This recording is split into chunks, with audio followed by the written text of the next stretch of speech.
Que a gestão do conhecimento e a aprendizagem organizacional são fundamentais para a sustentação e a evolução de uma organização, a gente já sabe. A gente também já sabe que a pauta ESG tem sido cada vez mais necessária para essa perenidade. Mas a gente não está falando aqui de uma perenidade ou de uma sustentação acompanhada de ausência de mudanças. Muito pelo contrário. Estamos falando de pautas de gestão de conhecimento, de aprendizagem organizacional e de ESG, acompanhadas de diversos tipos de transformações. Dentre elas, mudanças de paradigmas nas relações entre empresas e investidores. Dependendo de como aplicada, a gestão do conhecimento ela pode ter um papel essencial na preservação e no compartilhamento do conhecimento técnico, social e cultural de uma empresa. Mais que isso, pode ser trabalhada como uma estratégia para expandir oportunidades, ao contribuir para o desenvolvimento de indicadores que servem de base para a realização de diagnósticos, de mapeamentos e de planejamento de ações e programas que permitam que a empresa enxergue mais longe. E onde que fica esse mais longe? Esse mais longe é um lugar onde a valorização das vertentes ambientais, sociais e de governança, com certeza, estarão presentes. Aprofundando um pouquinho mais o nosso raciocínio sobre isso, eu trouxe aqui uma frase que diz o seguinte: pessoas e negócios mais conscientes geram retorno econômico, social, cultural e ambiental mais positivo. Parece simples, né? Mas, ao mesmo tempo, é uma frase muito, muito importante. Essa frase ela foi dita por Ricardo Cato, sócio e conselheiro da Humanizadas, uma plataforma de ciência de dados que avalia o nível de maturidade das organizações, permitindo a melhora do seu desempenho e a evolução da cultura organizacional. E é com ele, com o Ricardo Cato, que a gente vai bater um papo agora, para tentar entender um pouquinho melhor sobre a ESG e a sua relação com a gestão do conhecimento e aprendizagem organizacional. Ricardo, muito obrigada por você estar aqui com a gente hoje. Oi, Ana, obrigado pelo convite, um prazer estar falando contigo e com todos os ouvintes que você já tem aí nessa jornada. Muito obrigado pela oportunidade. Legal, Ricardo. Ricardo, eu costumo sempre começar esse papo tentando entender um pouquinho mais sobre a pessoa. A gente vai falar aqui mais especificamente de ESG, mas é sempre interessante saber quem está falando sobre isso, né? Então, eu vou pedir para você falar um pouquinho para a gente quem é o Ricardo Cato, né? De onde que você veio? Como é que você chegou onde você está hoje, né? Quem dá uma olhadinha nos seus links, que a gente vai deixar aqui na descrição depois, vai ver que você tem um universo de trabalho muito rico, muito bacana, tem muita bagagem aí, né? Como que você chegou onde você está hoje, Ricardo? Oi, Ana, eu sou engenheiro de formação, eu tenho 58 anos, acabei de completar nesse fim de semana, 58 anos, e trabalhei toda a minha vida profissional basicamente em consultoria, então por isso da diversidade de coisas, né? A consultoria permite esse tipo de jornada onde você pode estar atuando com clientes, empresas, né, com diversos setores de atividade e cada hora você está fazendo um trabalho diferente relacionado a revisão de processos, desenvolvimento de alguma estratégia específica na área de sustentabilidade. E eu fiquei muitos anos trabalhando com tecnologia e implementação de processos para melhorar a performance organizacional. Depois, em 2010, eu trabalhei com sustentabilidade, comecei a trabalhar com sustentabilidade e me apaixonei pelo tema de cultura organizacional, né? Como que a cultura influencia tanto a performance quanto o impacto que uma organização tem no meio ambiente, na sociedade como um todo.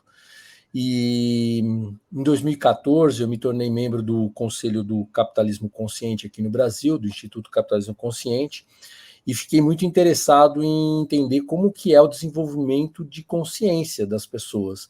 Eu via muitos exemplos inspiradores de empresas, né? Os livros do professor Raj Sisodia, que é o fundador dessa abordagem de capitalismo consciente, e eu queria entender como que eu posso produzir um ambiente de negócios, um ambiente econômico, onde eu possa é, privilegiar a livre iniciativa do capitalismo, mas ao mesmo tempo ser um espaço de desenvolvimento das pessoas, o desenvolvimento da sociedade como um todo. E para isso eu preciso dessa vertente de desenvolvimento de consciência. E, portanto, eu fui estudar isso de forma mais profunda. E encontrei, principalmente na teoria integral do filósofo Ken Wilber, muita explicação. Iniciei a minha própria jornada de desenvolvimento de consciência e, a partir disso, comecei a transbordar isso para o universo onde eu opero, né? Ou seja, nas conexões com as pessoas, com as organizações, nas relações profissionais e também não profissionais, né, de amizade, e a partir dessa tomada de consciência de quem você começa, de uma certa forma, influenciar o meio onde você está. E isso ajuda também as empresas e ajuda as lideranças. Então, hoje eu tenho um trabalho, faço alguns trabalhos de consultoria ainda, mas faço bastante trabalho de conselheiro, de coaching, né, dando mentoria para lideranças que estão com o desafio de fazer o seu negócio ser próspero e, ao mesmo tempo, gerar impacto positivo para a sociedade e para o planeta. Então, não é a tarefa fácil, nós estamos falando de um campo de alta complexidade. E aqui a gente está tentando dar uma ajuda, dar uma força, acompanhar esses desenvolvimentos. E como eu me formei como um consultor, eu sou muito interessado por diversos temas, e por isso eu tenho aí um pouco dessa habilidade e capacidade de estar atuando, ajudando diversas organizações ao mesmo tempo. E para mim isso também é uma característica de fazer pontes, né? De ajudar a encontrar conexões aonde algumas pessoas às vezes não enxergam essas conexões. Então, também tem um pouco dessa qualidade. Uhum. Muito bacana. Me parece que você conversa muito nesse nível daquilo que é mais subjetivo, né? E que permeia o sentir e o fazer das pessoas, né? Exato. A gente costuma usar uma frase que apareceu pela primeira vez para mim na pesquisa da teoria U, lá do professor Otto Scharmer, lá do MIT, que ele traz uma frase que é: a qualidade das intervenções depende do lugar interior do interventor. Então, o que significa esse lugar interior? Ou seja, da onde a gente opera, né? Com qual intenção, com qual atenção, com que estado de presença, que a pessoa está a serviço de alguma coisa no mundo exterior, né? Ou seja, o lado interior se conectado com o mundo exterior. Hoje eu costumo brincar muito com uma figura do sinal do infinito, né? Do Lemniscate, sobre o ser e o fazer, ou seja, o que a gente faz no mundo, o que se manifesta no mundo, tem a ver com quem a gente é. E ao fazer coisas, a gente vai se reformulando, né? Vai corporificando quem você é. E ao ressignificar quem você é e aprimorar quem você se habilita a fazer mais coisas. Então, o ser e o fazer, para mim, faz parte dessa mesma equação. Então, isso tem a ver com o mundo subjetivo, interior, e o mundo objetivo do que se manifesta, né? Do que a gente consegue executar e entregar de resultados. Nossa, muito bacana, Ricardo. E assim, você falando aí, me vem N possibilidades de conversas em cima disso. Acho que eu vou ter que marcar outros encontros com você para poder À disposição, Ana. discutir tantos temas que são tão interessantes e que, inclusive, passam muito pelo meu fazer também, né? Junto com as equipes, as empresas e tal. Mas, Ricardo, hoje a gente combinou de conversar aqui hoje mais com foco no ESG, né? E aí, que é com certeza uma pauta que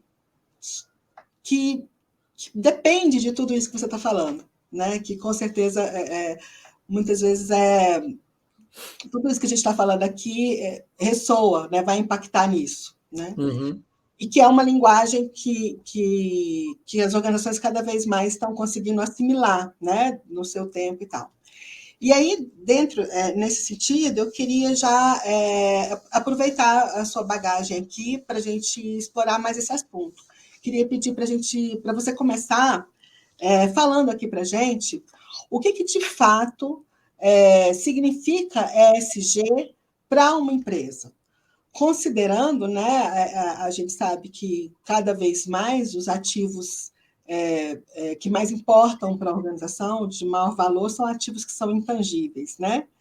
E então, considerando seu capital intelectual, seu capital estrutural, seu capital social, seu capital, enfim, ambiental, o que de fato significa ESG para uma organização? Então, o SG não é novo para as organizações, né? Na verdade, a gente está num novo momento do tema da sustentabilidade.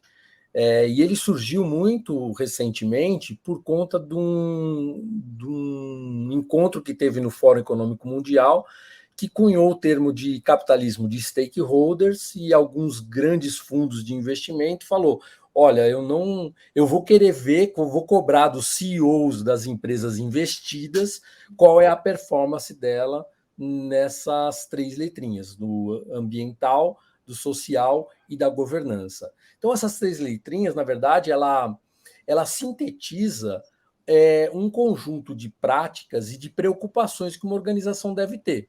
A sua governança é como que ela toma decisões, o que é importante para ela, como que ela mantém a sua integridade perante aos acionistas, aos diversos públicos de interesse, né? Então, a governança tem a ver com isso, tem a ver com o conselho de administração, com a diretoria, com o CEO, com as regras e a constituição interna da organização, que pauta a forma de operar, pauta os comportamentos da organização. Agora, a organização ela tem como um objetivo fundamental a própria sobrevivência, a própria sustentabilidade. E para ela ser sustentável e perene ao longo do tempo, além de ela ter bons resultados financeiros, ela precisa ter boa performance social e ambiental. Por quê? Porque ela depende do meio ambiente e ela depende das relações com a sociedade. Então, o S aqui tem a ver com as relações com os diversos públicos de interesse.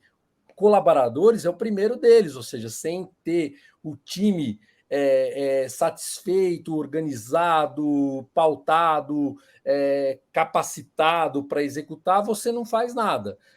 Clientes e fornecedores são os outros públicos de interesse diretos na cadeia de valor. Mas quando você expande esse conceito, você tem diversos outros públicos de interesse de uma organização, onde a organização faz troca de valores com esses públicos de interesse. A comunidade do entorno, a sociedade como um todo, o governo, parceiros de negócio, academia, quando você faz parcerias para buscar inovações, trabalho de pesquisa e desenvolvimento. Ou seja, uma organização ela não é isolada no planeta, ela é conectada com diversos públicos e ela é conectada com o meio ambiente também. Ou seja, eu uso recursos naturais, eu uso energia, eu uso matérias-primas e eu devolvo recursos também para a sociedade e para o meio ambiente de uma certa forma.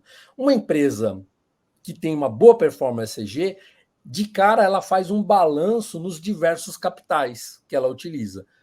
Capital humano, o que eu faço com capital humano? Capital financeiro, que dinheiros eu uso e que dinheiros eu devolvo, né?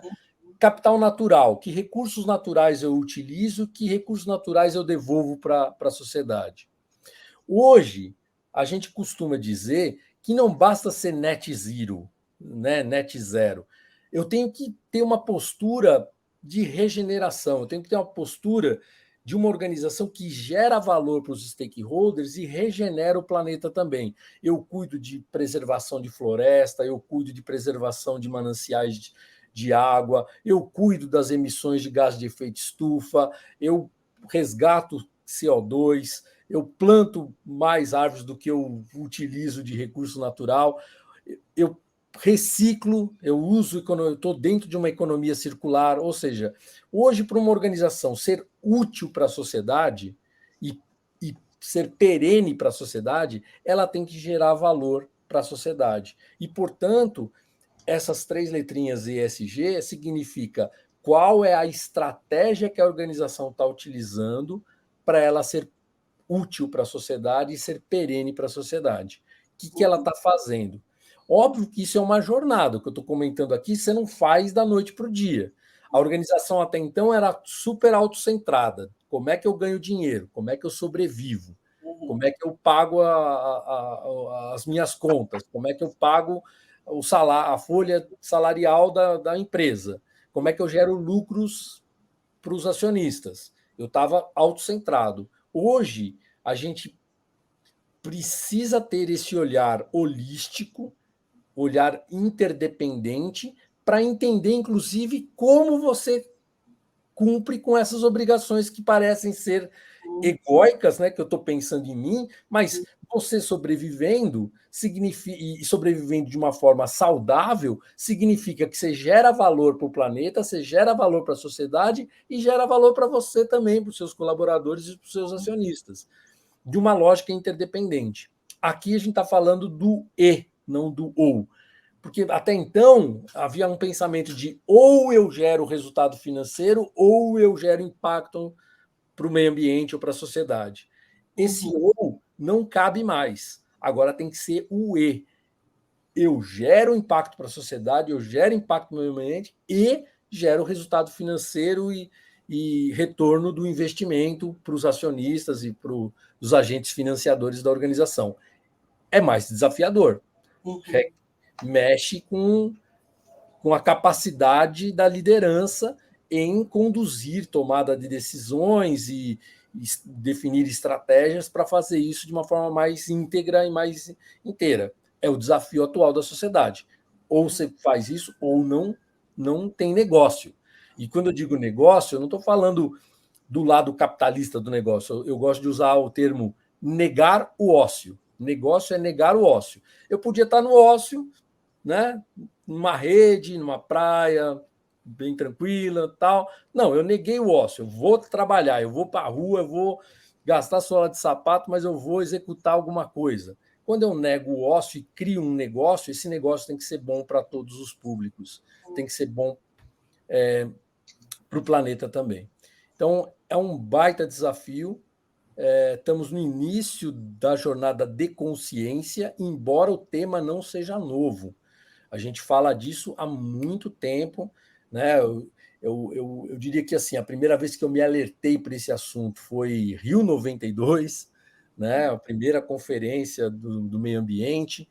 Eu não dei muita bola para a época, porque eu não estava conectado com esse assunto. Eu me conectei nesse assunto em 2010. Tive o privilégio de viver a Rio +20 em 2012, que foi para mim um despertar do tamanho do desafio, de saber que tinha muitas organizações envolvidas no tema da sustentabilidade planetária, do meio ambiente, e que o desafio era enorme, porque cada um olha para esse desafio por um determinado ponto de vista, uma determinada perspectiva. Então, você tem o terceiro setor conectado a causas, você tem o setor privado que tem esse papel de gerar inovação, mas ao mesmo tempo tem que se cuidar de si, da sua própria sobrevivência, tem o papel de governo de construir políticas, de construir regulação, mas também de construir mecanismos de incentivo para direcionar a sociedade. Então, você tem cada setor de atividade tem o seu desafio, né? A gente pode dizer assim, Ricardo, porque eu tenho essa sensação quando fala de ESG, que alguns estão nisso, estão entrando nisso ou já estão nisso por sobrevivência, e outros já por consciência. Você vê dessa maneira Então, também? eu vejo dessa maneira, embora a questão da sobrevivência seja um risco, porque quando a gente está lutando pela sobrevivência, instintivamente, a gente está com o nosso sistema reptiliano ativado, que é um sistema de luta ou fuga. Ou a gente foge da presa, né? A gente é uma presa, então a gente foge do predador, ou então a gente luta, né? A gente luta com ele para tentar vencer, porque a gente está em modo de sobrevivência. E é Uhum, isso que eu encontro nas organizações também. Quem está em modo de sobrevivência acaba se fechando para as relações, se fechando para as conexões. E neste momento a gente precisa justamente o contrário. Vou te dar um exemplo típico que foi a pandemia. A pandemia colocou todos nós em estado de alerta. Muitos países, quase todos os países tiveram essa questão de restringir a circulação de pessoas, né? Cada um confinado na sua casa, né? E a gente se fechou pela sobrevivência. E ali a gente teve a possibilidade de perceber tanto comportamentos egóicos, do tipo assim, vou cuidar do meu, vou sobreviver, quanto comportamentos colaborativos, do tipo assim, eu não vou sair na rua, eu vou usar máscara, não só para me proteger, mas para não contaminar outras pessoas. Então uhum, você teve um momento de muita reflexão, né? As pessoas tiveram que refletir muito sobre esse momento duro que a gente passou da pandemia. E teve ações, comportamentos egóicos e teve comportamentos que pensou muito mais no coletivo. E a uhum, questão da vacina, ou seja, vamos se vacinar, não porque eu estou com medo de morrer, mas sim porque eu preciso não pegar a doença para não transmitir para minha mãe, que é mais idosa, para outras pessoas queridas da minha família. Então, você tem é, questões coletivas vindo à tona. Né? Então, a pandemia foi um elemento importante. E a volta ao normal é perigosa. Por quê? Porque não é um novo normal, ou seja, a gente precisa aproveitar essa oportunidade que teve essa reflexão para ter uma nova postura perante aos negócios, perante as relações, perante a tudo. Então, teve negacionismo, teve movimentos contras, teve muita fake news, teve muito desentendimento, e não é fácil você trabalhar com pessoas que percebem a realidade de forma muito diferente. Né? É difícil dizer certo e errado. Eu uhum, tenho, eu tenho, eu tenho esse cuidado, né? De falar assim, poxa, teve pessoas que perceberam a realidade de um jeito diferente. Como que eu posso ajudá-las a perceber a gravidade da situação? uhum, É, por que elas perceberam isso de um jeito diferente? Por uhum, que teve tanto negacionismo? Né? E isso faz parte de um processo de evolução de consciência planetário que a gente está vivendo, uhum, né? Onde o SG, o movimento SG, o movimento do capitalismo consciente, por exemplo, é uma das manifestações disto. Né? Eu costumo dizer uma dessas manifestações. Quais são, na sua opinião, as principais carências das organizações brasileiras em relação a cada uma dessas esferas ESG? Tá. Primeiro colocar o seguinte, né? Muitas organizações começaram a se movimentar porque, principalmente, grandes investidores começaram a exigir quais são as práticas ESG de uma organização. Entendi. As Esse era organizações não necessariamente estavam percebendo problemas ou carências, não. É tipo, foi cobrado Não, e ficava, mas para que foi isso? cobrado, foi Aham, cobrado, entendi. exatamente. Já é um padrão um pouco aqui no Brasil de Uhum, as pessoas fazerem as coisas por constrangimentos ou por força da lei. Você se adequa porque a regulação está pedindo isso. E nem sempre você se adequa para valer. Né? Você faz de conta que estou me adequando, mas nem sempre. Isso talvez tenha a ver com nível de escolaridade, nível de consciência, a própria gestão do conhecimento, né? Qual o conhecimento que você tem sobre essa interdependência. Então, a gente tem desafios culturais para serem superados. Esse, Sim. para mim, é o primeiro tema, ou seja, desafios culturais.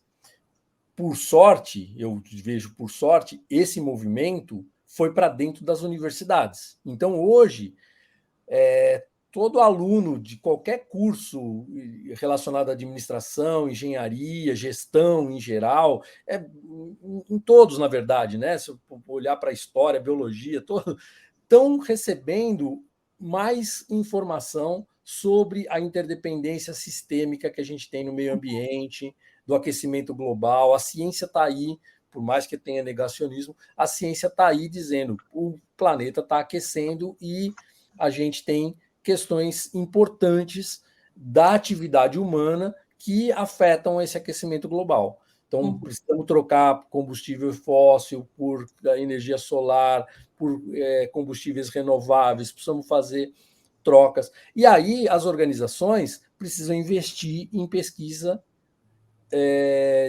de tecnologia. Ela precisa pesquisar materiais, pesquisar novos processos produtivos, porque o que afeta o SG, vamos colocar o ambiental, o que afeta o ambiental, mudanças climáticas, gases de efeito estufa, tem a ver com as tecnologias que as empresas utilizam para produzir seus produtos.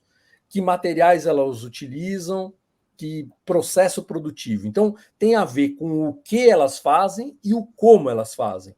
Às vezes ela produz algo muito legal, mas o processo produtivo é muito danoso para o meio ambiente ou gasta muita energia. Então, ela precisa desenvolver tecnologia para reduzir o gasto de energia e produzir de forma sustentável. Então, o meio ambiente tem a ver com isso. Tem a ver com preservação de floresta, preservação de mananciais de água, tem a ver com preservação de recursos naturais que são escassos e tem a ver com mudança no seu processo produtivo e produtos que usam outra tecnologia, utilizam outra tecnologia, né?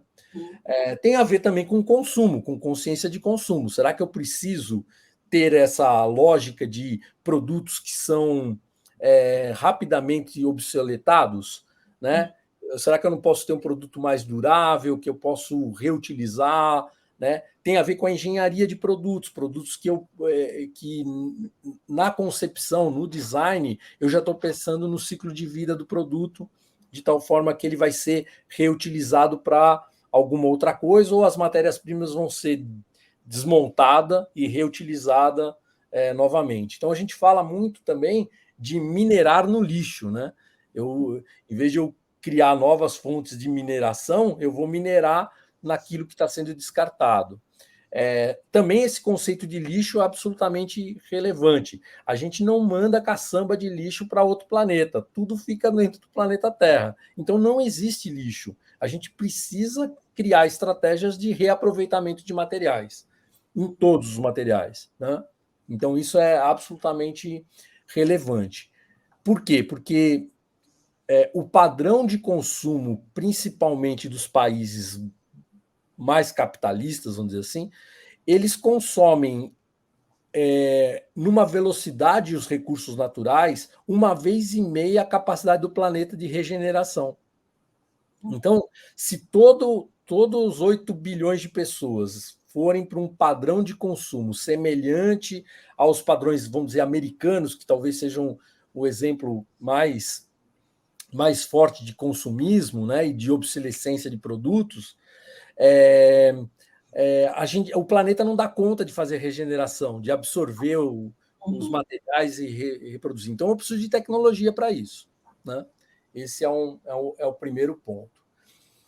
O segundo ponto é que eu acho que a gente vai conseguir desenvolver tecnologia, mas eu preciso também de uma nova atitude de consciência.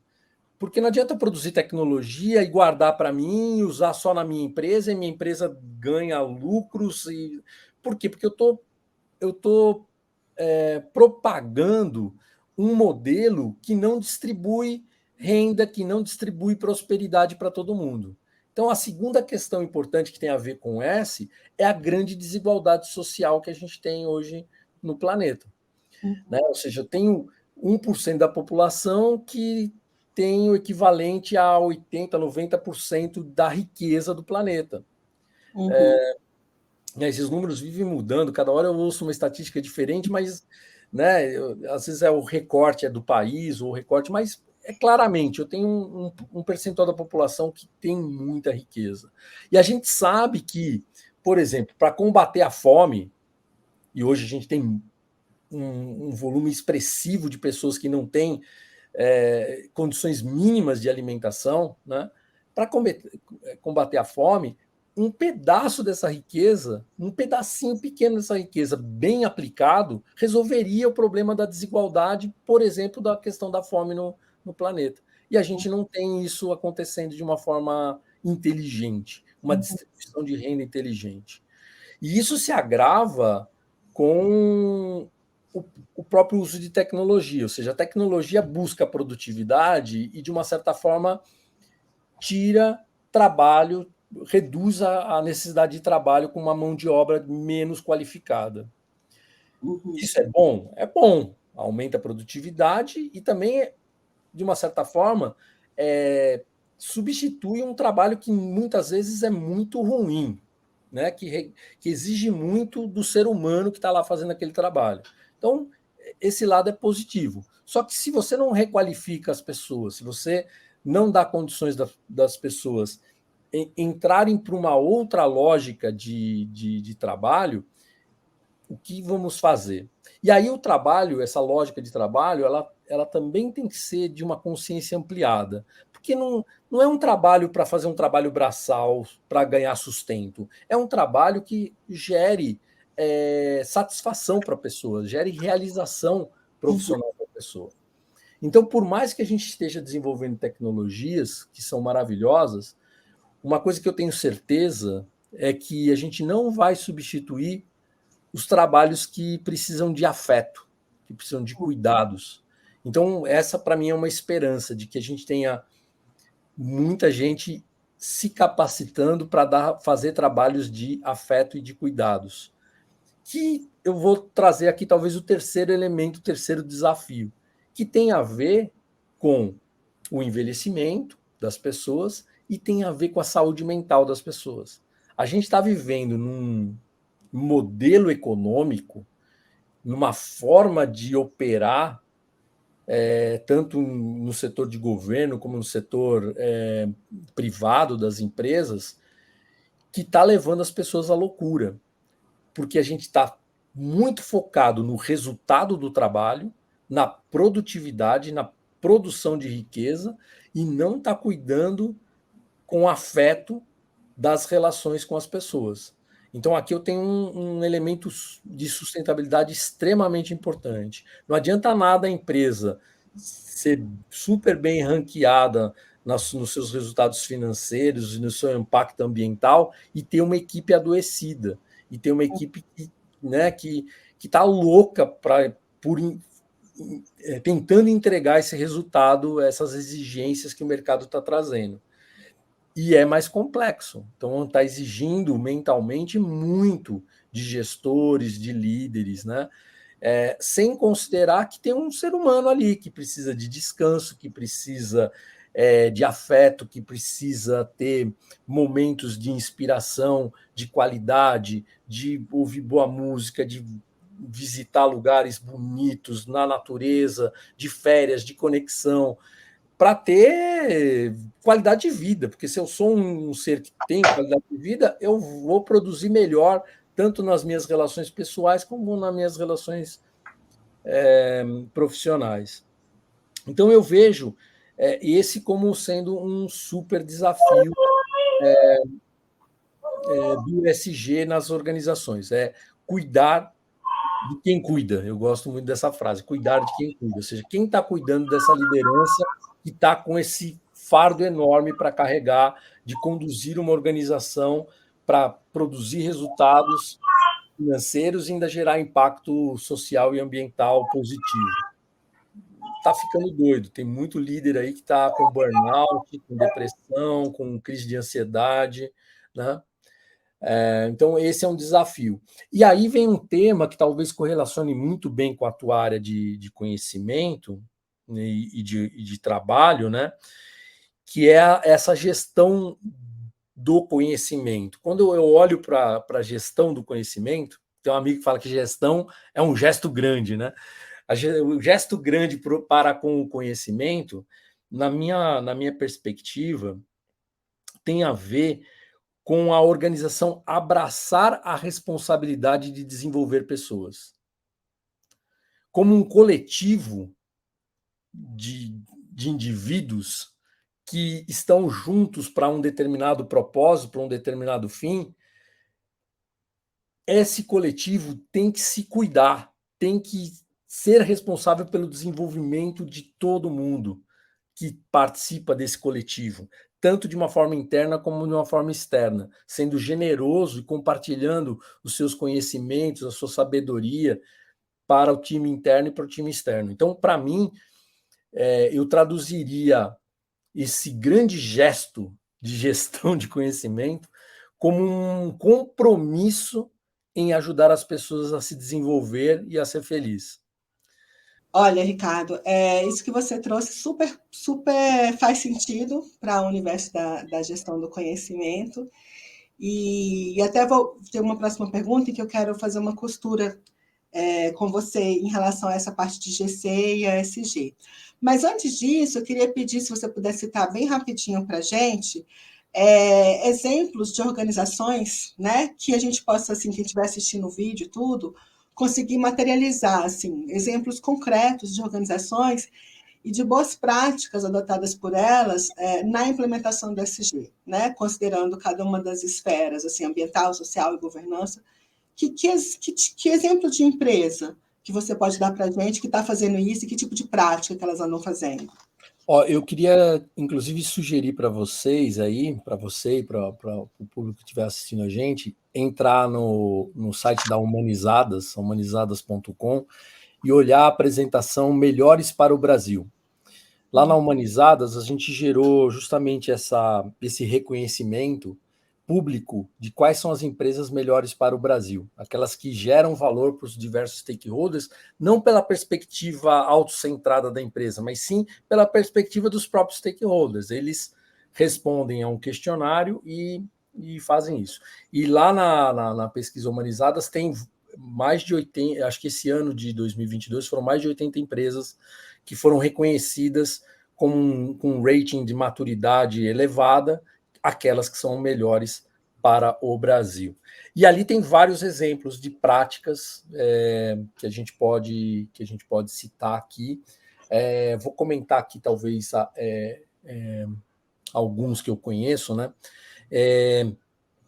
Porque cada empresa, né, tem o seu desafio nessa matriz ESG. Dependendo do setor de atividade, ela é muito intensa em energia, muito intensa em recursos materiais, ela precisa fazer compensação ambiental e de regeneração.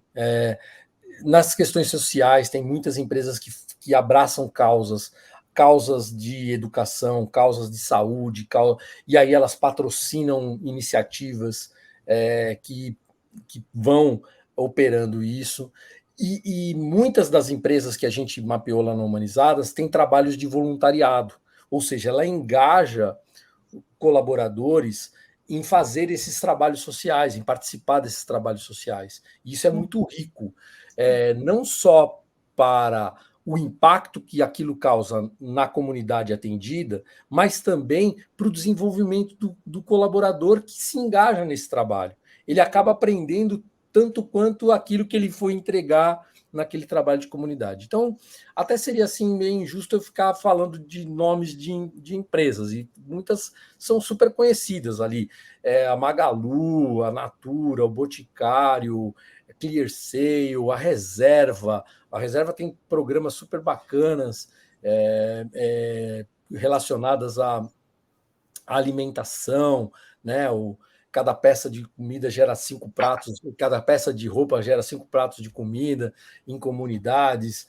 E o que eu tenho visto também, muito interessante, que eu acho bem legal, são organizações que estão apoiando coalizões, que estão apoiando pactos, né?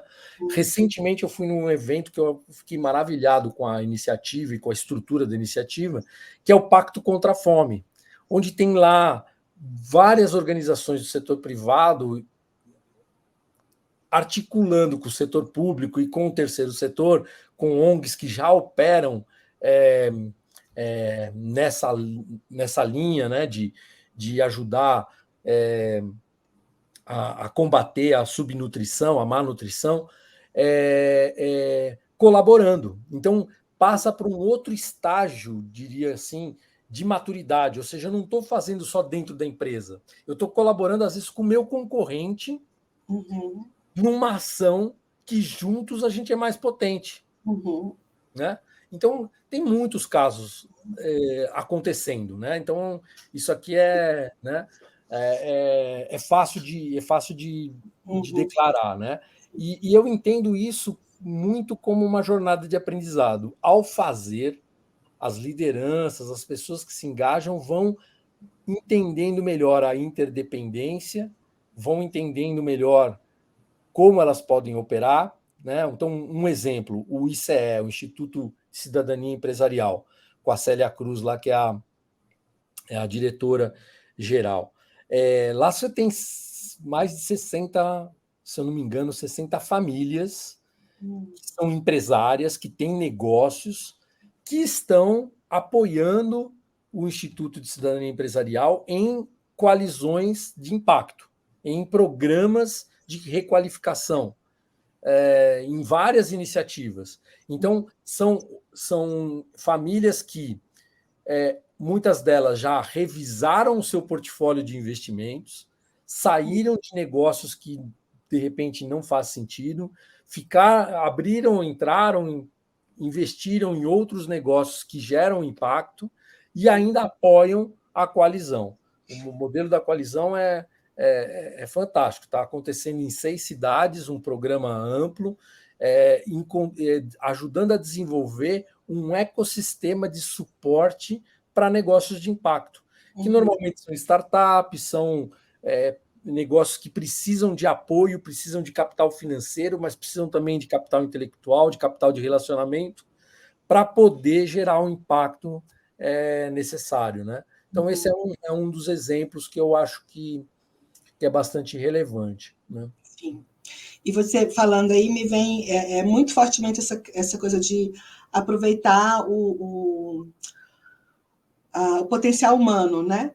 Eu fico pensando quantas pessoas muitas vezes não tiveram a oportunidade de ter uma qualificação ou uma formação, né, acadêmica e tal, mas que tem um potencial, né, de atuação e de cooperação e de trabalhar junto.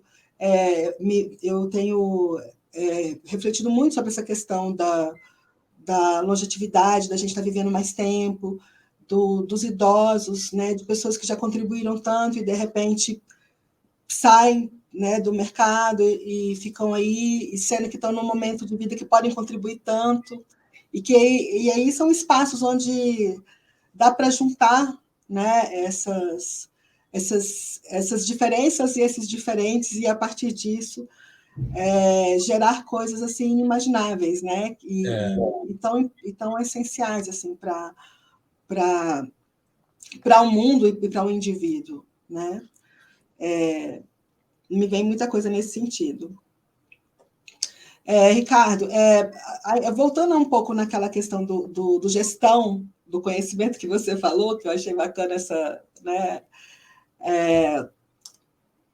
esse trocadilho, assim, quando a gente fala de gestão do conhecimento, para chegar nisso que você falou, né, de toda essa colaboração, de todo esse bom aproveitamento, né, desses capitais todos aí, desses potenciais todos,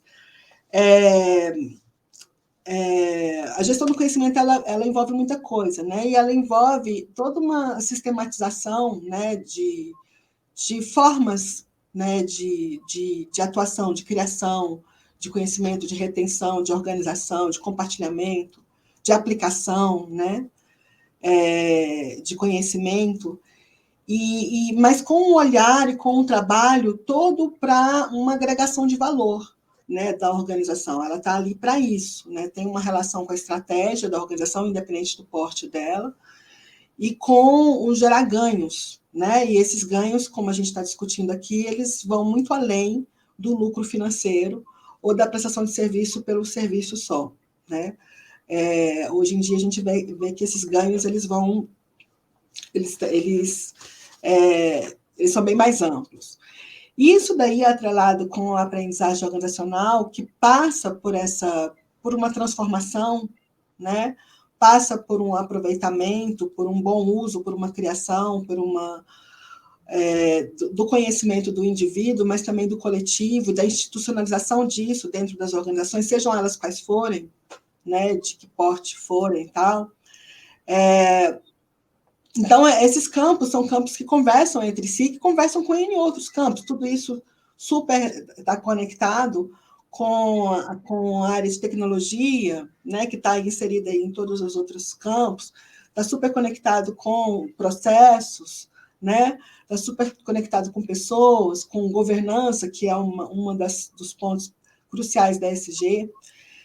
E aí eu pergunto para você, assim, como que você vê, né, com o ESG, né, apoiado pela gestão do conhecimento, pela aprendizagem organizacional, como que o ESG pode facilitar a alta gestão, né, de uma organização na ampliação da sua perspectiva, de forma a gastar menos energia com processos de operação, de controle, sabe, assim, aquela coisa mais operacional ali, tal, e gastar mais energia com estratégias de geração de valor que incluam, né, esse olhar no social, esse olhar no ambiental, esse olhar na governança que está relacionado com tudo que você trouxe, né, com tudo que vem junto, né, com isso, né?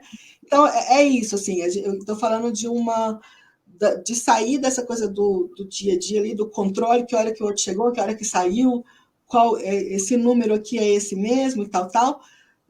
Não que isso também não seja importante, né? Mas de poder sair mais, principalmente os líderes, né? Enfim, as equipes, etc. E aí o líder que eu estou falando, eu não estou falando só de pessoas que ocupam um alto cargo, posso estar falando de alguém que está lá na base, mas que tem uma atuação de liderança e tal, e de influência em grupos de pessoas, né? Então, essa a pergunta. Como que o ESG, apoiado pela gestão do conhecimento, pela aprendizagem organizacional, pode facilitar, né, para a organização ampliar essa perspectiva? Não, legal. Não, a sua pergunta me remete a alguns pensamentos aqui. Eu vou tentar esclarecer um pouco da minha visão, né? Tanto a gestão do conhecimento como o SG, elas, no meu ponto de vista, elas são temas para a gente conversar internamente dentro da organização. Nada acontece numa organização se não tiver embutido na cultura organizacional. E a cultura é formada por narrativas. Ela é formada pelo que a gente discute, pelo que a gente conversa. Eu estou num campo social, fazer aqui mais ou menos um paralelo, né? Eu gosto desse paralelo que o professor Otto Scharmer faz lá na Teoria U. Se eu comparar um campo de agricultura, eu tenho o solo, tenho a qualidade do solo e tenho a qualidade da semente.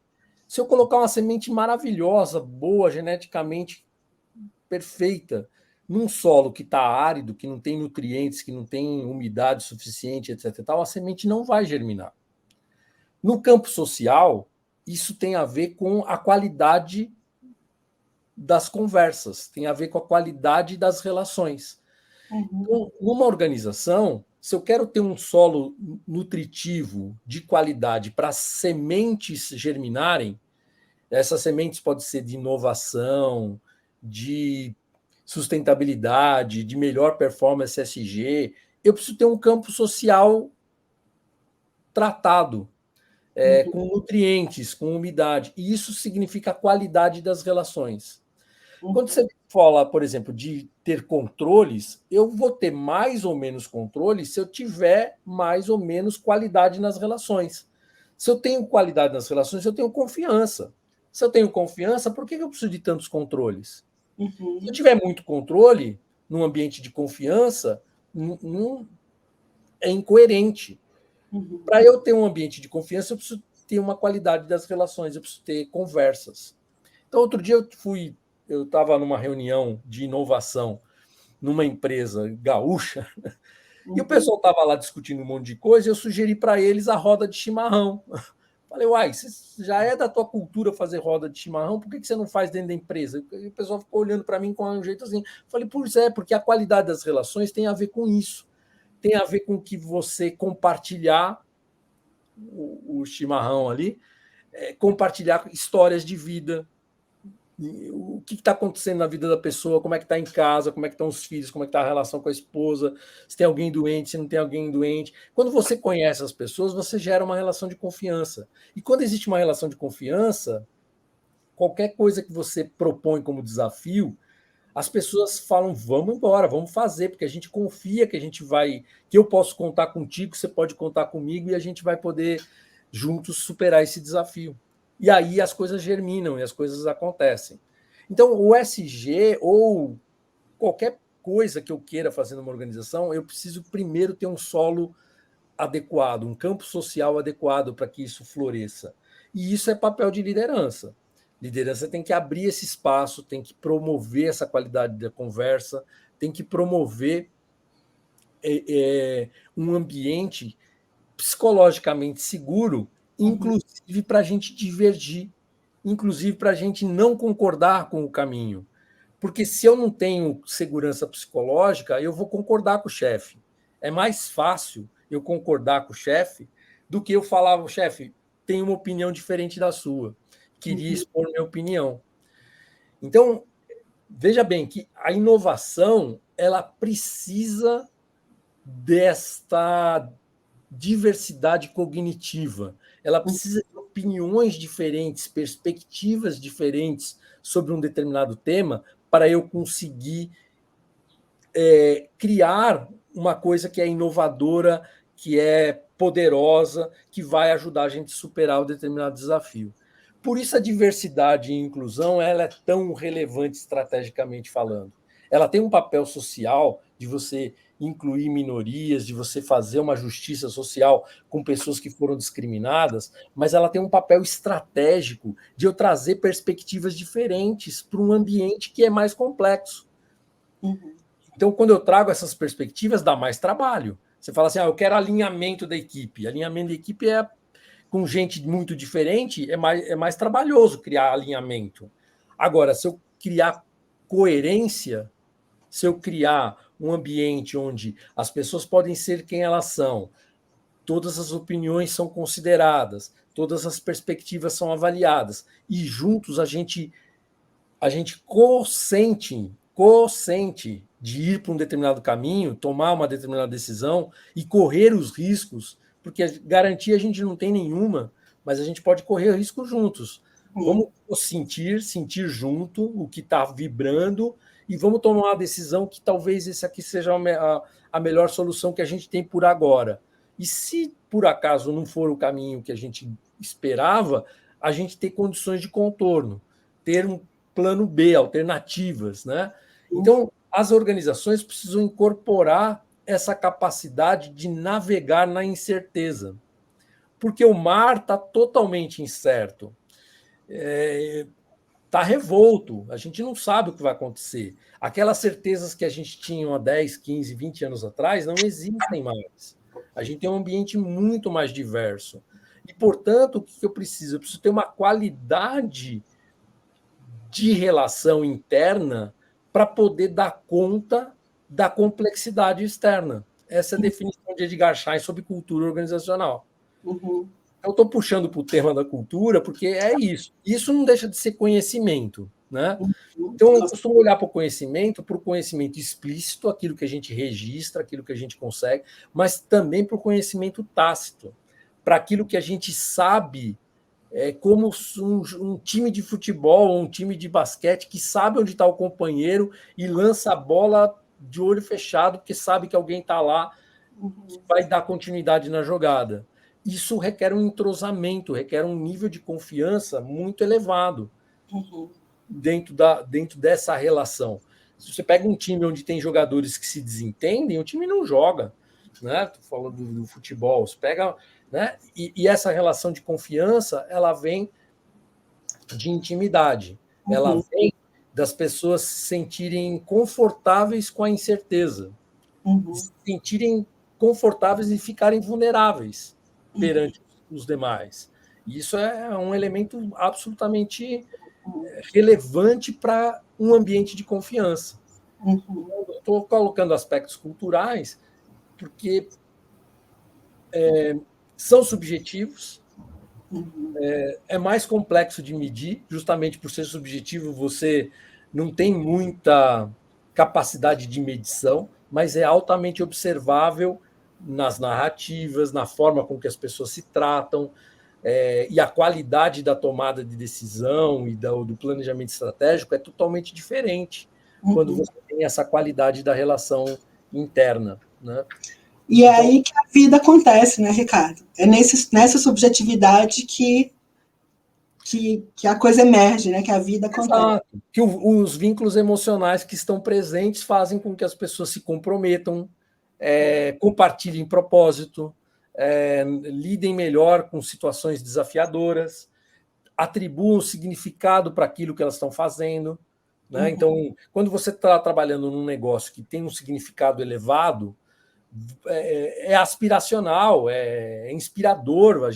uhum, A gente faz com amor, faz com carinho, né? Faz com muita dedicação, né? uhum, E é isso que acontece. uhum.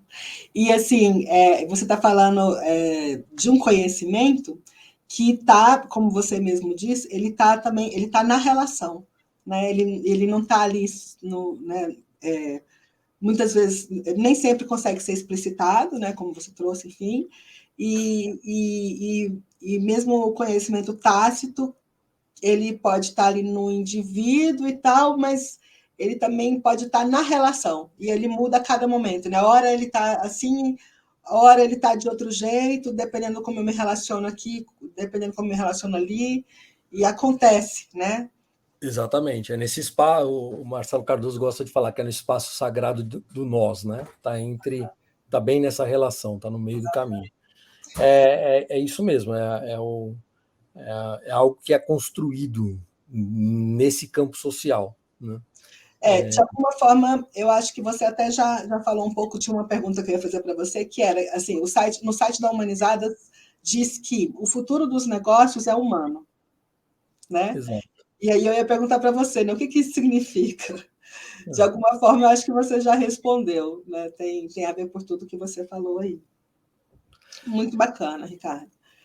Você quer complementar alguma coisa em cima disso? Não, não, acho que é, como você falou, né, a Humanizadas acredita nisto, né, de que é a qualidade dessas relações que vai produzir resultados positivos para a organização e vai transbordar esses resultados positivos para a sociedade e para o planeta. Né? Então, as coisas estão ligadas. Estão bem ligados. Ricardo, aproveitando então que a gente já entrou no assunto da Humanizadas e até para a gente já ir fechando aqui a nossa conversa, eu vou pedir para você falar um pouquinho, então, né, para a gente o que é a Humanizadas, quando que ela foi fundada, como que ela atua, por quê e para que ela surgiu. Ah, legal.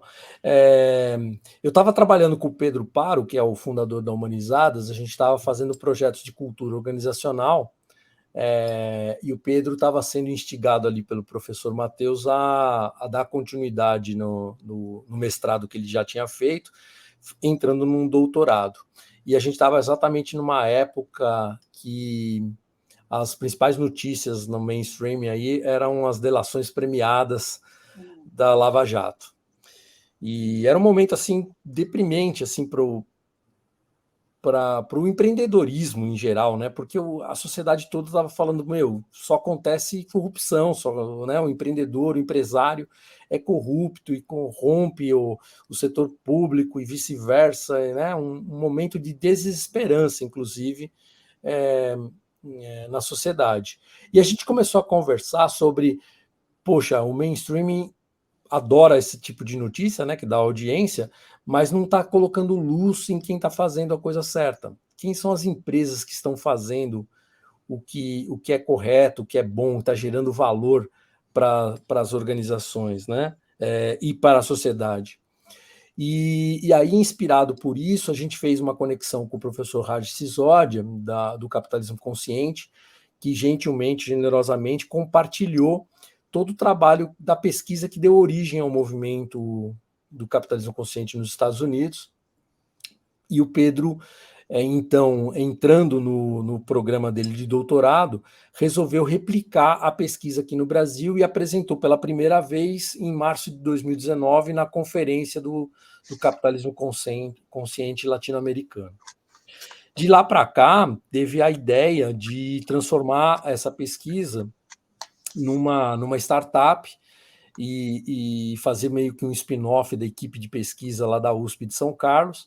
E aí a gente teve alguns investimentos, alguns investidores que apostaram nessa ideia, e o Pedro então organizou a equipe para fazer a segunda, terceira, a quarta edição, e em 2023 é o 5º ano então da pesquisa Humanizadas. De lá para cá, mais de 500 e quase 550 empresas foram mapeadas, com aproximadamente 140 mil stakeholders respondendo às perguntas, né? E o que a gente percebeu é que a Humanizadas tem o poder de ser meio que um observatório desse capitalismo de stakeholders, porque a partir do momento que você avalia esse volume de empresas e tem um conjunto enorme de stakeholders respondendo, você começa a ter um sensing do que é o ambiente de negócios no Brasil, né? E qual é o nível de maturidade que as organizações estão operando.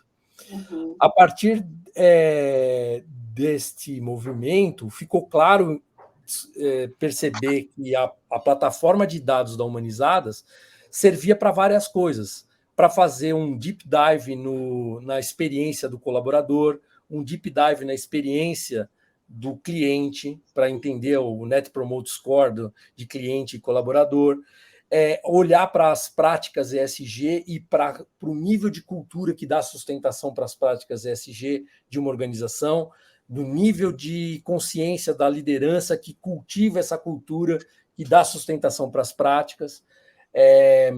Olhar, por exemplo, para organizações que têm alto turnover e identificar quais são os principais fatores de turnover ou de value proposition para o empregado, né, para o colaborador, o Employee Value Proposition, que seria o inverso, o nível de entropia que uma organização tem internamente, ou seja, dá para olhar para a cultura, quais são os valores da cultura, quais são os arquétipos de cultura que aquela empresa tem. E aí, organizações de maior porte, que têm operações, várias unidades de negócio, operações em geografias diferentes, você consegue fazer recortes dos dados, olhando por gerência, por geografia, por pessoas de uma certa idade, né?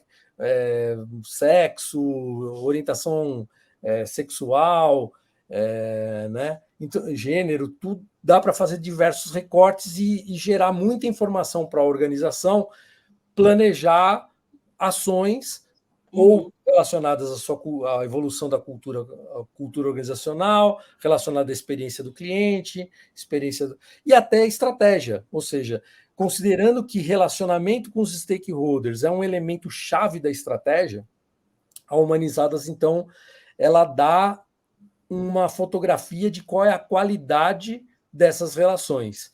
E se eu faço vários anos, como tem empresas que já estão no terceiro, quarta edição da pesquisa, ela começa a ter um filme, né? Não só a fotografia, mas ela começa a ver como que a relação que ela tem com cada stakeholder está evoluindo em cada um desses aspectos que a gente está falando, né? Então, é uma plataforma que eu acredito muito que ainda vai ajudar muito a organização e ainda vai ajudar um pouco esses movimentos maiores de pacto para o capitalismo consciente, o pacto para a melhoria do ambiente de negócios, que o Brasil precisa muito, né, com reforma tributária, com reforma com segurança jurídica, por exemplo. A gente precisa muito que a parte governamental dê condições para que o empreendedorismo fique seguro a investir nas inovações e nas soluções que vão dar conta dos desafios que a gente tem no Brasil. Então, muito feliz aí com a performance da Humanizadas e com o potencial que ela pode ainda realizar no mercado. Com certeza, considerando o porte, né, o tamanho do nosso país, né, Ricardo, o potencial que o Brasil tem, os problemas que tem, mas também as possibilidades de soluções que existem, enfim, né, o caldeirão aí fervendo que é o Brasil, vocês têm muito que contribuir aí, tem muita coisa para ser feita, né, muita coisa para ser feita, e isso é muito bacana.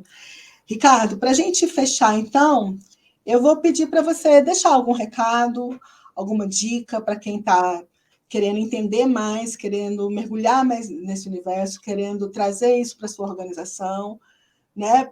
Por onde começar, que dica que você dá, que informação, que convite, se você tem alguma coisa para... Fica à vontade para deixar aqui para quem vier assistir o vídeo depois. Tá legal. Tem para mim, assim, depois de tudo que a gente falou aqui, se tem uma coisa que se eu tivesse que fazer uma aposta, eu faria como empresário e como líder de alguma organização, eu investiria de forma mais deliberada no desenvolvimento humano das equipes. E tem aí um movimento acontecendo chamado Inner Development Goals, né, os objetivos do desenvolvimento interno, com diversas abordagens e ferramentas para ajudar as organizações a ter uma estratégia de desenvolvimento humano para suas equipes. Então, eu sugiro isso de forma muito intensa. Tem vários vídeos, tem site de ferramentas, de abordagens. Então, quem tiver mais interesse, procura aí Inner Development Goals, que vai se dar bem. E implemente isso nas suas estratégias de gestão de conhecimento e desenvolvimento de pessoas, que eu tenho certeza que isso vai, em curto espaço de tempo, produzir resultados internamente e externamente muito melhores. Legal, muito legal. Tem muitas costuras para serem feitas, né, Ricardo? Dá para brincar bastante aí. E dá para a gente usar a criatividade em cima disso, né? Sem dúvida, sem dúvida. E fora isso, tem as dicas também que a gente vai deixar na descrição do vídeo, né? E aí as pessoas vão poder acessar os seus contatos da Humanizadas, enfim, e poder saber mais, ver mais conteúdo e estudar mais a respeito, né? Muito bom. Ricardo, então eu quero te agradecer. Super obrigada por você disponibilizar esse tempo aqui para gente, tá bom? E foi muito, muito, muito enriquecedora essa conversa. Muito obrigada. Oi, Ana, muito obrigado pela oportunidade. Espero poder contribuir em outras conversas contigo aí para o conhecimento de toda a tua audiência.